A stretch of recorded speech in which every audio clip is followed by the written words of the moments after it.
Hay varios casos en la historia de Europa en los que la presencia de disfunción eréctil en la persona de alguno de los monarcas ha supuesto un cambio radical en el rumbo de los acontecimientos.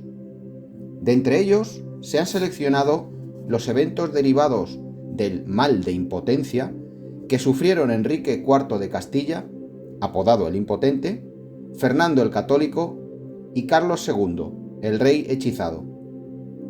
Los resultados de la poca o nula capacidad para la cópula en algunos cruciales momentos de su vida supusieron un inesperado giro de las circunstancias y marcaron el destino de su país y del continente. No cabe la menor duda que de haber existido en sus tiempos un fármaco verdaderamente efectivo contra el trastorno que padecieron, la historia de Europa podría haber sido diferente. Comencemos con Enrique IV, apodado el Impotente. Del matrimonio entre Juan II de Castilla y María de Aragón, nació Enrique en 1420. Desde su temprana infancia, fue muy enfermizo y poco comunicativo, además de sufrir varios ataques de melancolía. Se casó joven con Blanca de Navarra, quien según las crónicas era una bella mujer. Sin embargo, los años pasaban y Enrique no conseguía descendencia. Esta fue una de las circunstancias que provocaron el nuevo matrimonio de su padre, Juan II, quien había enviudado en 1445. De su enlace con Isabel de Portugal nacieron Alfonso y la futura Isabel la Católica. Mientras tanto, el príncipe Enrique le echaba las culpas de su infructuosidad a Blanca, alegando que era ella la incapaz de consumar el acto sexual. El caso se investigó de varias maneras. En primer lugar, un sacerdote fue enviado a los burdeles segovianos para indagar sobre la hombría del heredero. En presencia de Enrique, las prostitutas alabaron su buena dotación y virtudes amatorias. Por otro lado, ciertas damas de la corte exploraron la vagina de Blanca y dictaminaron que el himen aún estaba intacto. Al mismo tiempo, un médico alemán llamado Hieronymus Munzer estudió a fondo a Enrique y sacó la siguiente conclusión.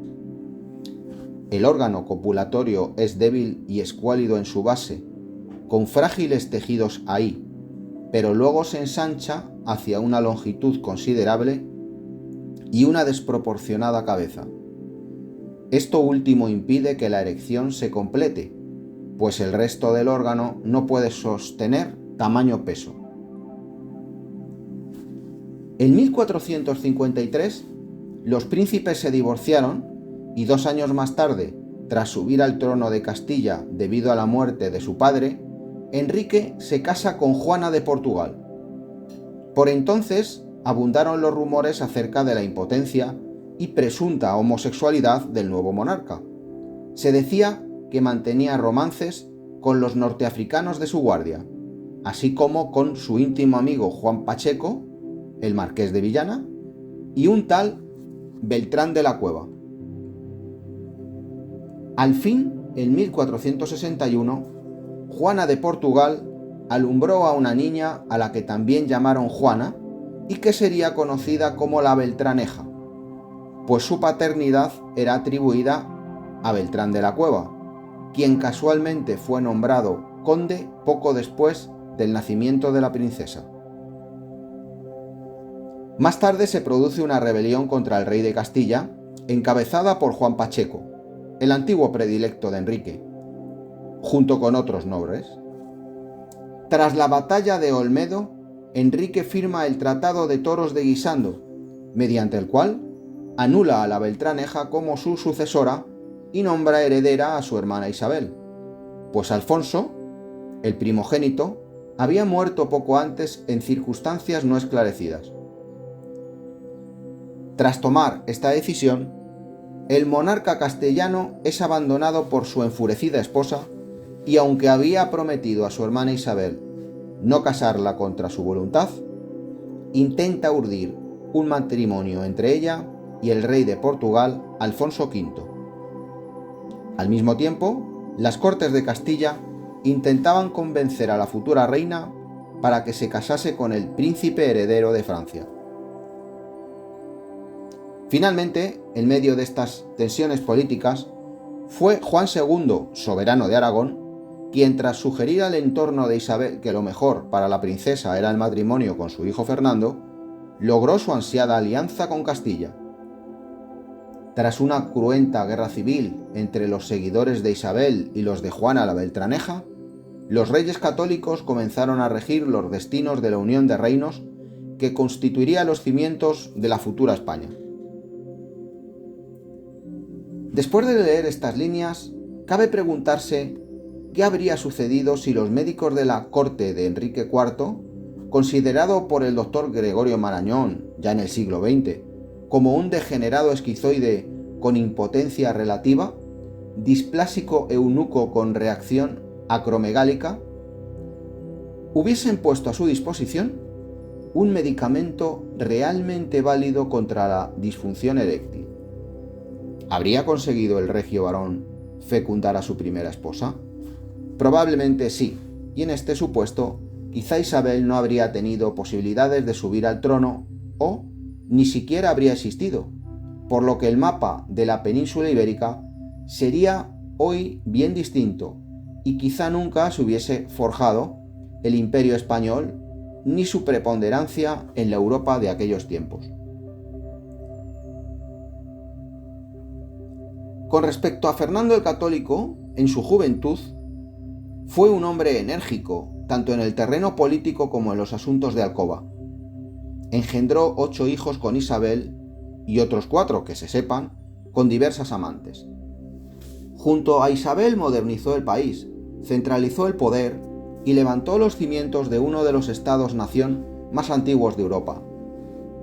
Su primogénito, el príncipe Juan, heredero de la corona, murió joven a consecuencia de los excesos amatorios que cometió con su joven e insaciable esposa, esto según las crónicas.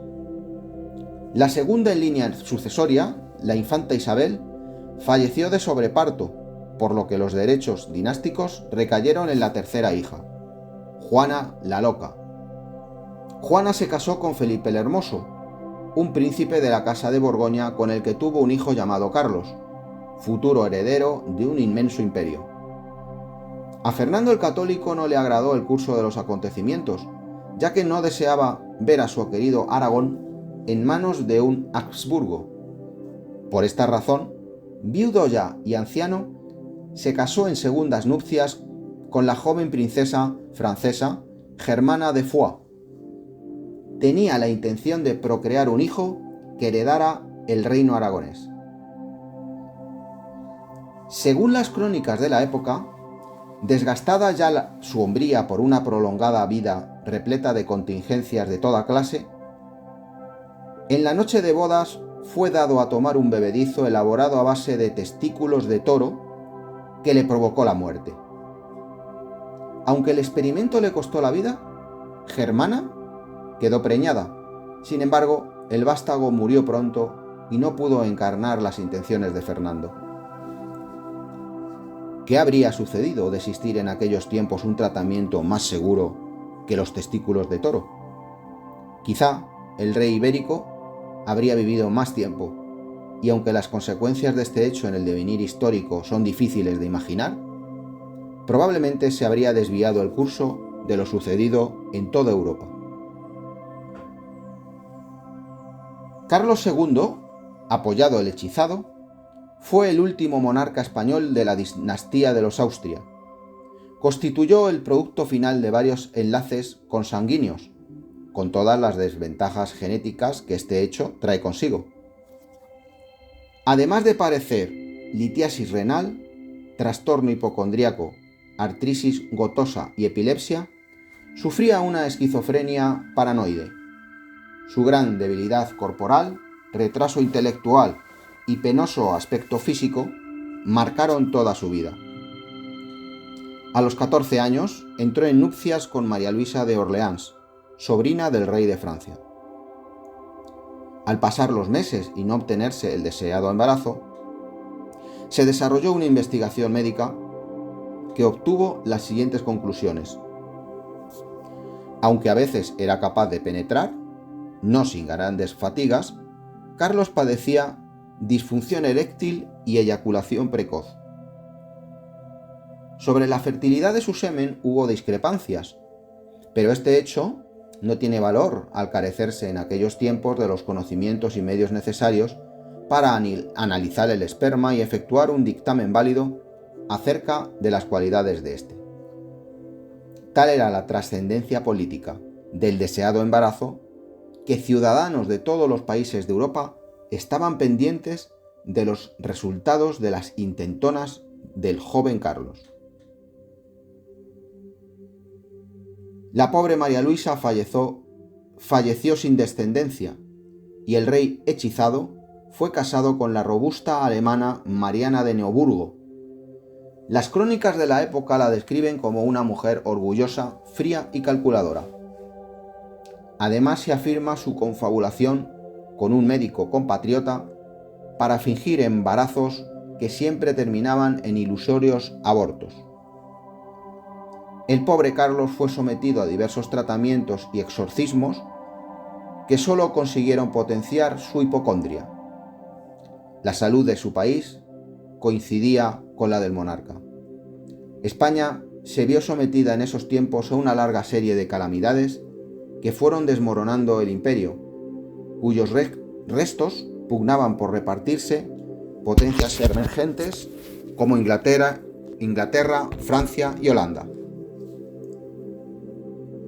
En el año 1700, Carlos murió sin descendencia. La concesión del trono hispano a la dinastía borbónica en la figura de Felipe V provocó la Guerra de Sucesión, cruenta contienda que finalizó con el Tratado de Utrecht, el cual supuso para España la pérdida de grandes ventajas comerciales en América, valiosas posesiones europeas, Gibraltar y, de forma temporal, Menorca. ¿Habría ayudado al hechizado un poderoso estimulante sexual sin menoscabo ni contraindicación para su precario estado de salud? La incertidumbre de la respuesta a esta pregunta siempre quedará en el aire, pero en caso afirmativo, muy probablemente el destino de Europa y del mundo entero habría transcurrido por cauces diferentes.